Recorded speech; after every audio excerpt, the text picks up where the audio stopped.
We're back with another interesting fastener basic. Let's talk about the difference between length measurement of an all-thread stud in terms of the ASME specification. Yeah, and it's even further defined within that standard. That's ASME B18.31.2. You've got a couple of different types. You've got the continuous thread. Correct. And the flange type. So tell us first about that continuous thread. Okay. Continuous threaded studs, as defined by the ASME specification, are measured in length from extreme end to extreme end. Yep.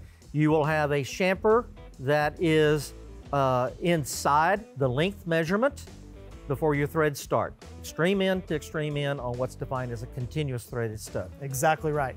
And then when we talk about the flange type, that is going to be the first fully formed thread to the next to last fully formed thread there. Yeah. So it's with the other side of that is going to be your chamfer. So that is where you actually measure that length for a flange type stud. Correct. So your chamfers are outside the length.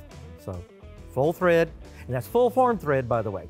Full formed thread to full formed thread. First thread to first thread is also what they define it as in the ASTM specifications. Yeah, they actually do. So A193 and A320 both derive that if you're using a flange type stud, it should be first to first. First thread to first thread. So get that right, follow the ASTM and ASME specifications.